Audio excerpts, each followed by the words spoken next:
आजच्या व्हिडिओमध्ये धनत्रयोदशी का साजरी करतो, यमदीपदान का करतो, यामागे काय पौराणिक कथा आहे हे सांगणार आहे। तर असुरांसोबत ज्यावेळी इंद्रदेवाने महर्षी दुर्वास यांचा शाप निवारणासाठी समुद्रमंथन केले, त्यावेळी या समुद्रमंथनातून धन्वंतरी अमृतकुंभ घेऊन बाहेर आला। म्हणून या दिवशी धन्वंतरीची पूजा केली जाते।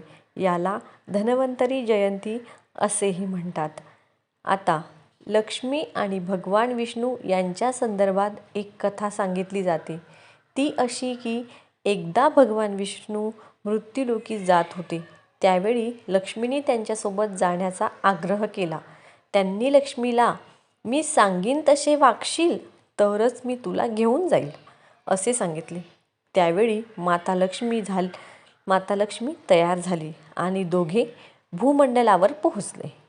भगवान विष्णूंना यांनी यापुढे तू आता मी परत येईपर्यंत येऊ नको असे लक्ष्मी यांना सांगितले आणि ते दक्षिण दिशेकडे जाऊ लागले। लक्ष्मीने विष्णू यांना दिलेला शब्द मोडला। त्यांचा पाठलाग करत करत त्या एका शेतात पोचल्या। तेथील पिवळ्या फुलांनी त्यांचे मन मोहित झाले। त्यांनी त्यांचा शृंगार केला। त्यानंतर त्या ऊसाच्या शेतात पोचल्या। तिथे ऊस तोडून त्यांनी खाल्ला।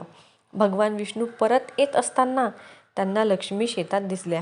शेतातल्या शेतकऱ्यांच्या मेहनतीची कमाई तोडून खाताना पाहिल्यामुळे भगवान विष्णू क्रोधित झाले। त्यांनी लक्ष्मी मातेला श्राप देत क्षीरसागरात निघून गेले। 12 वर्षाच्या शेतकऱ्याकडे राहण्याचा हा श्राप त्यांना दिला। म्हणजे तू 12 वर्ष शेतकऱ्याकडेच राहतील हा श्राप दिला।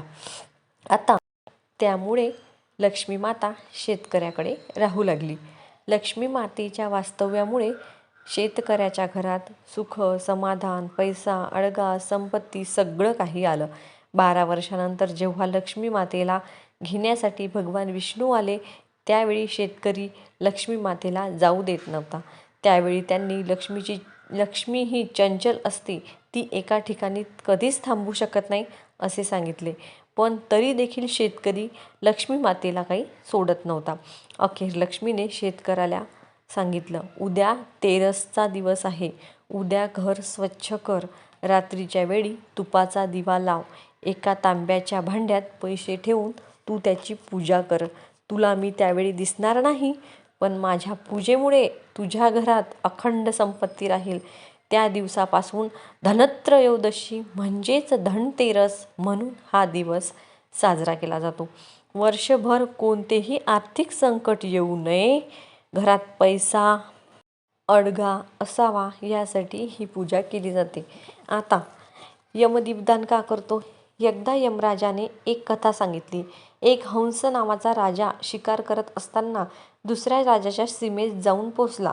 दुसऱ्या राजाने त्या हंस राजाचे स्वागत करत त्याचे आदरातिथ्य केले। त्या दिवशी हेमराजाला पुत्र झाला। षष्टीच्या दिवशी सटवाईने येऊन त्याचे भविष्य सांगितले। राजाच्या पुत्राचा 16व्या वर्षी मृत्यू होईल, म्हणजेच लग्नाच्या 4थ्या दिवशी तो मरेल। हे ऐकून राजा व्याकुळ झाला। त्याने आपल्या पुत्राला मृत्यू येऊ नये म्हणून एका गुहेत लपवून ठेवलं। विधिवत सगळ्या गोष्टी घडत असल्यामुळे राजपुत्राचा 16व्या वर्षी हंसराजाच्या मुलीशी विवाह झाला। त्याचे प्राण घेण्यासाठी यमराज तेथे गेले। लग्नाच्या 4थ्या दिवशी त्या मुलाचा सर्पदंशाने मृत्यू झाला। त्यावेळी एवढ्या आनंदाच्या दिवशी अनर्थ कोसळलेला पाहून यमराजालाही दुःख झाले। असा प्रसंग कोणावरही येऊ नये म्हणून त्यांनी धनत्रयोदशीपासून 5 दिवस जो दीपदान करेल त्याला अपमृत्यू येणार नाही असे सांगितले। म्हणूनच हा दिवस साजरा केला जातो। म्हणून आपण या दिवशी यमदीपदान करत असतो। आता ते यमदीपदान कसं करावं, धनत्रयोदशीची पूजा कशी करावी, मुहूर्त काय, याचा पुढचा व्हिडिओ असेल।